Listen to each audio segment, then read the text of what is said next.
Hey family, it's your girl Nathalie Nelson Parker here. Come on in the room, world changers. Come on in the room.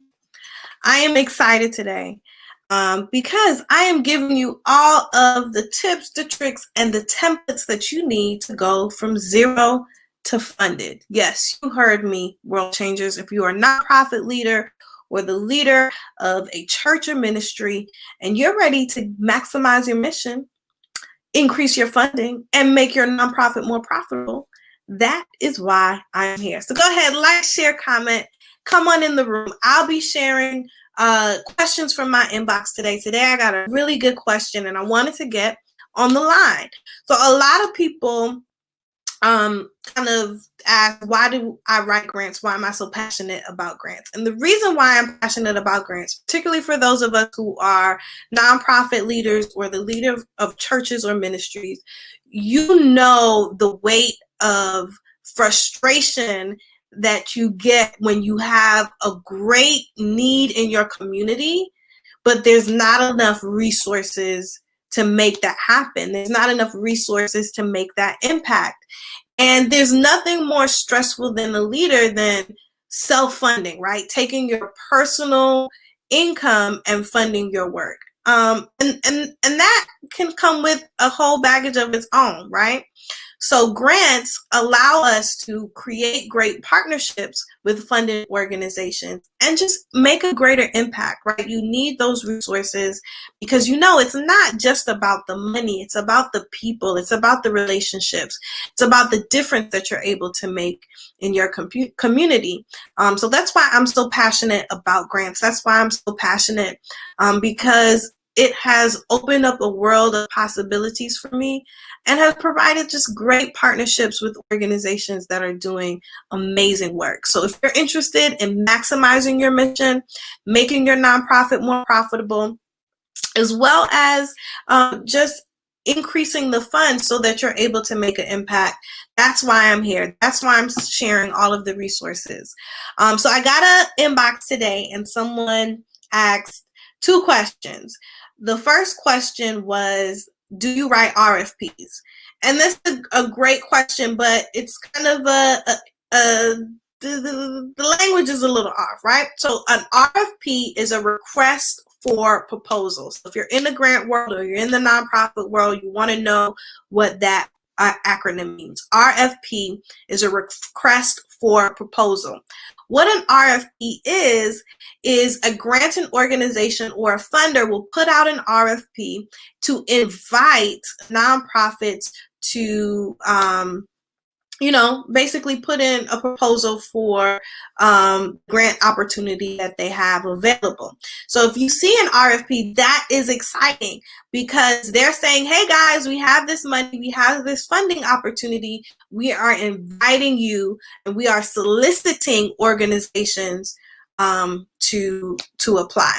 Now, the hardest part about grant writing for me is finding the right grant, right? I said this to you guys a couple of weeks ago. There's nothing more frustrating than finding a grant, writing it up, and then you discover after you've invested 100 hours that is not the right grant for you. The hardest part of grant writing for me is not necessarily writing the grant proposal, but it's finding the right grant, finding the grant that has that synergy, finding the grant that your organization is ready for, that you can demonstrate sustainability, that you can demonstrate that you can handle it, that your missions align, that it all works out. So that's the hardest part of grant writing for me. So I'm going to share with you a free, quick, easy trick that I use to get grants to come to me. Do y'all want to know? If you want to know, let me know in the comment section. Say, girl, drop the nugget, girl. Drop the nugget, Nathalie. So this is a secret. No, it's not a secret, but it's my trick that I basically get grants sent to me in my sleep. I go to bed and then I wake up and they're in my inbox. If you want to know, go ahead and put the comment. Say, drop the nuggets. Hey, Joe. Joe said, yes, tell me. All right. So this is the trick. And this is free. This is totally free.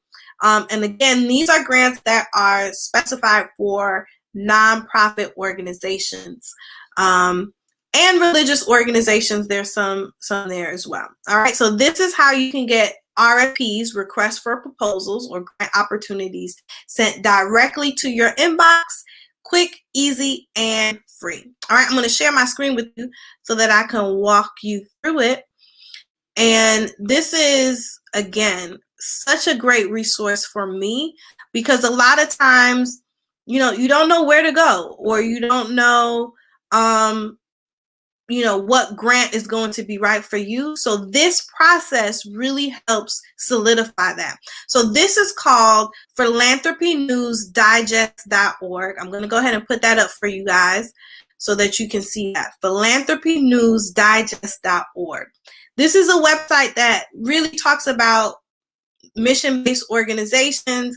It's powered by Candid, which is formerly known as the Foundation, which was formerly known by another name, but it's great resources for nonprofits.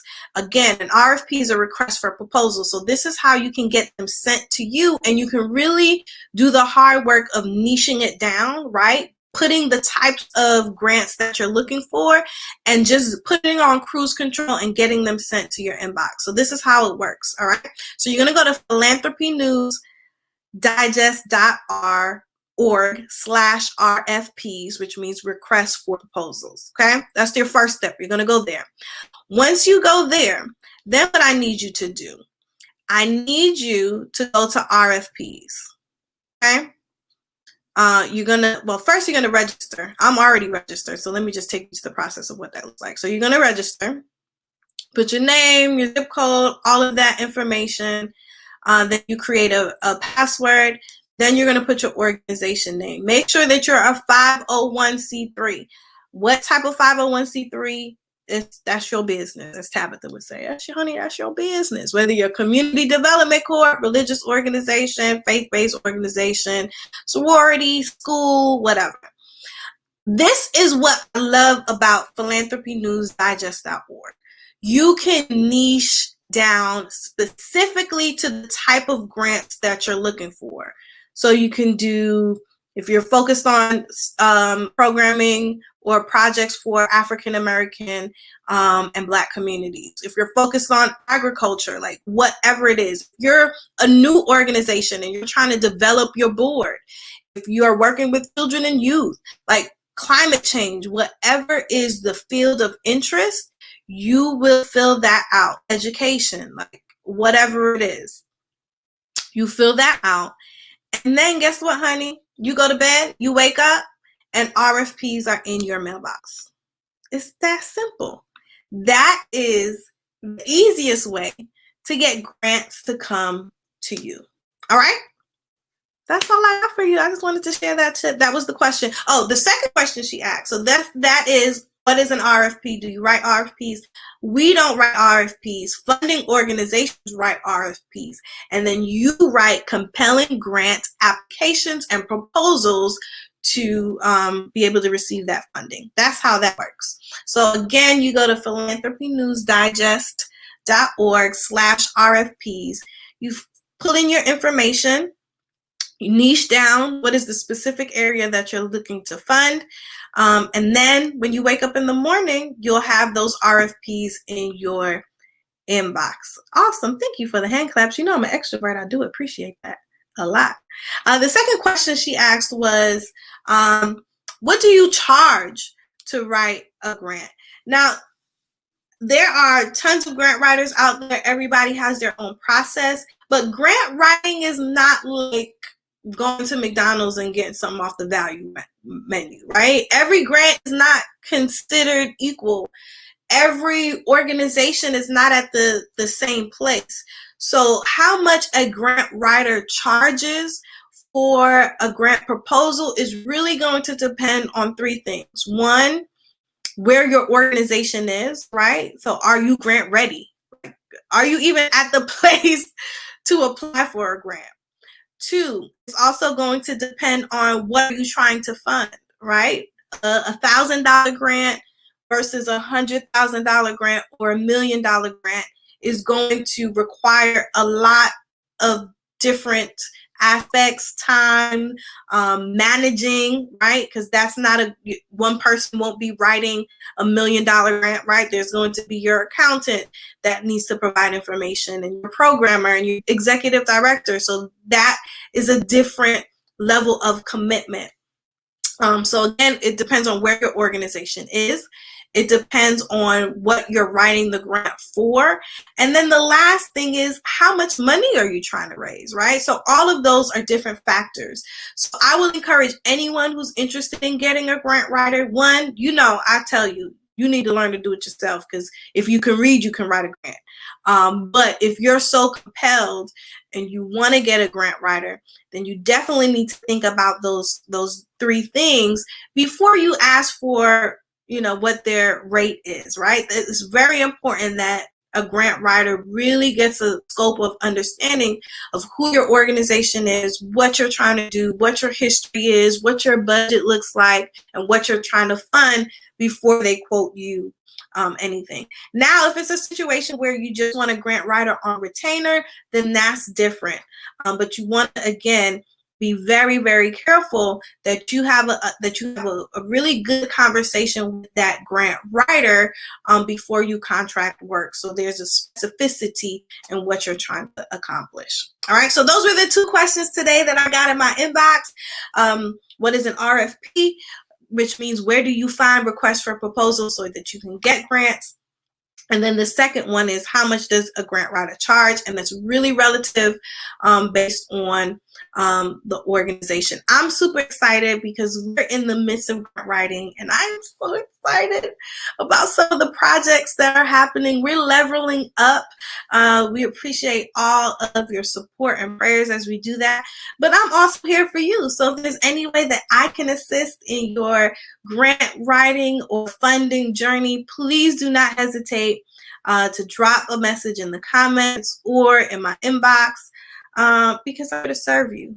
And world changers, I need you to maximize your mission. God knows we need it now more than ever. I need you to increase your funding, because our communities depend on the vital work that you're doing. And I definitely need you to increase your funds and make your nonprofit more profitable, because your sustainability matters. Live on the line. If you didn't watch my video that I posted today, please post it. We have to make people our priority, because that's the way that we transform and change the world. And I'm so appreciative to all of you world changers that's doing that great work right now. Listen, if you haven't taken my masterclass, again, these are all free resources that I'm sharing with you, because I love y'all and I want you to do well. So go ahead, take my Zero to Funded masterclass at NathalieNelsonParker.com masterclass. And if you guys would, I would really appreciate for you to support my little one. Have you guys met Leon Parker IV? Well, Leon Parker IV is now on Instagram. Look at that. Yeah, isn't he cute? I think he looks like his mom. But he has his own little Instagram page. Go ahead and follow him at Prince_LP4. He has his own little vision. He's like, Mommy, take my picture. So go ahead, visit Leon Parker IV or Prince_LP4 on Instagram, and support the little one. We love y'all. That's all I have for you. I hope that was helpful. Again, let me know in the comment section. Send me your questions in the inbox. And no matter who you are, no matter where you are in life's journey, this is the season to #secure the grant.